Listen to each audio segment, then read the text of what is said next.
pembahasannya. Yang pertama itu ada pengertian pengukuran kinerja, yang kedua ada sistem pengukuran kinerja, yang ketiga tujuan sistem pengukuran kinerja, dan keempat manfaat pengukuran kinerja, yang kelima informasi yang digunakan, yang keenam penentuan indikator kinerja yang harus dipertimbangkan. Yang pertama ada pengertian pengukuran kinerja sektor publik. Pengukuran kinerja sektor publik merupakan komponen penting dalam manajemen sektor publik. Sistem ini membantu para manajer di bidang publik untuk menilai pencapaian strategi melalui alat ukur yang bersifat finansial maupun non-finansial. Pengukuran kinerja tidak hanya diterapkan di sektor publik tetapi juga di sektor swasta. Maksud dari pengukuran kinerja sektor publik ini adalah yang pertama itu memperbaiki kinerja pemerintah, di mana mengidentifikasi aspek yang perlu ditingkatkan, mempertahankan aspek yang baik, yang sudah baik atau yang sudah baik, dan mendorong perbaikan berkelanjutan. Yang kedua, mengalokasikan sumber daya dan pembuatan keputusan, di mana penempatan sumber daya manusia yang tepat, alokasi sumber daya modal yang efisien, dasar pengambilan keputusan berbasis data. Yang ketiga, mewujudkan pertanggungjawaban publik, yakni bentuk akuntabilitas kepada masyarakat, transparansi dalam penggunaan sumber daya publik, pelaporan kinerja layanan pemerintah. Yang keempat, memperbaiki komunikasi kelembagaan, yaitu media komunikasi dengan masyarakat dan publikasi hasil kinerja instansi publik dan membangun kepercayaan publik. Selanjutnya ada sistem pengukuran kinerja sektor publik. Pengukuran kinerja sektor publik adalah sistem yang bertujuan untuk membantu manajer publik seperti kepala bidang dalam menilai pencapaian strategi melalui alat ukur finansial dan non-finansial. Sistem ini memungkinkan evaluasi keberhasilan program dan layanan publik dari dua perspektif utama, yang pertama ada sisi keuangan finansial dan yang kedua sisi non-keuangan atau non-finansial. Selanjutnya ada tujuan sistem pengukuran kinerja sektor publik.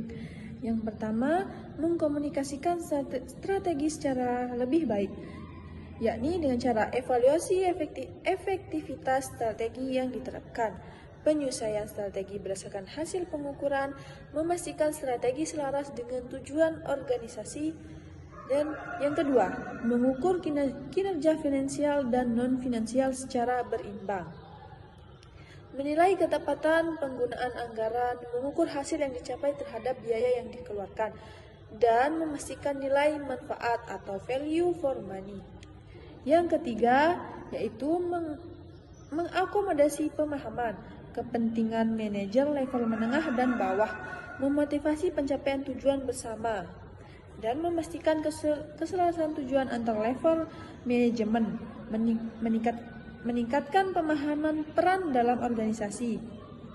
Yang keempat, mencapai kepuasan berdasarkan pendekatan individual dan kolektif, mendorong pencapaian target individu, meningkat kinerja tim atau kelompok, memastikan kesesuaian dengan tugas pokok dan fungsinya.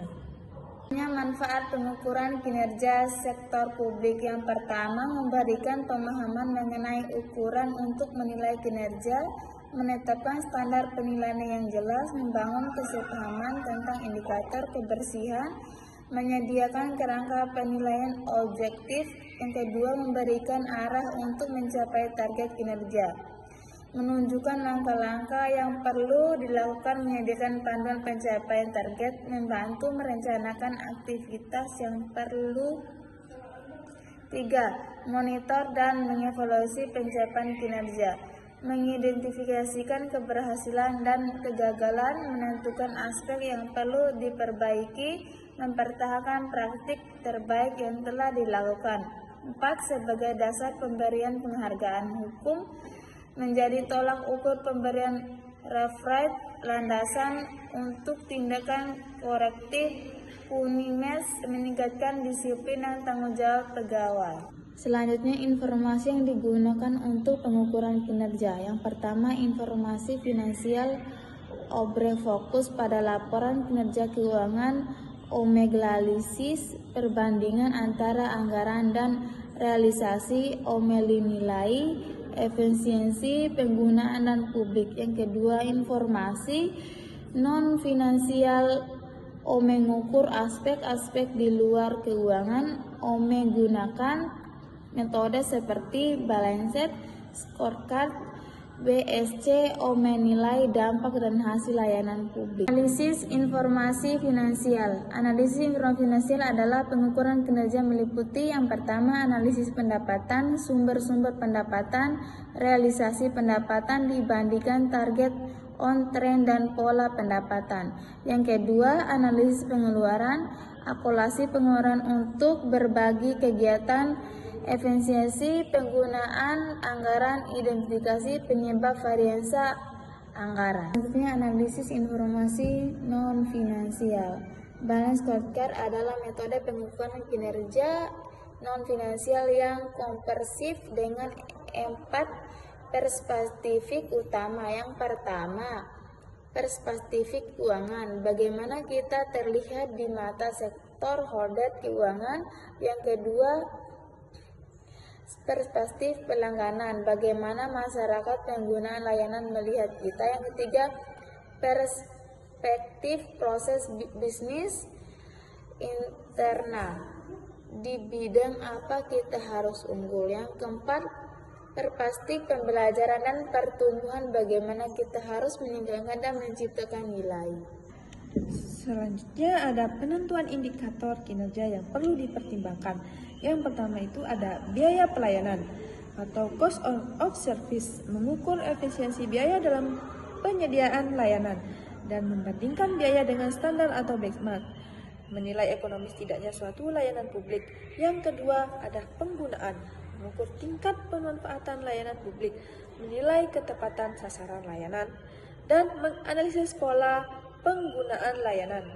Yang ketiga ada kualitas dan standar pelayanan atau quality and standard, kecepatan dan ketepatan pelayanan, kesesuaian dengan standar yang ditetapkan, kehandalan dan konsistensi layanan. Yang keempat ada cakupan pelayanan, jangkauan layanan yang diberikan, segmentasi penerima layanan, batasan-batasan dalam pemberian layanan.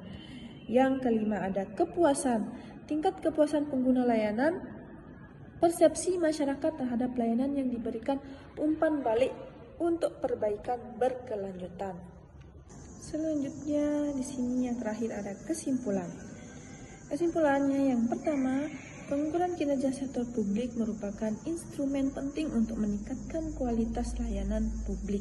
Yang kedua, informasi finansial dan non-finansial harus dianalisis secara berimbang untuk mendapatkan gambaran kinerja yang komprehensif. Yang ketiga, ada komponen penting dalam pengukuran kinerja meliputi biaya, penggunaan, kualitas, cakupan, dan kepuasan.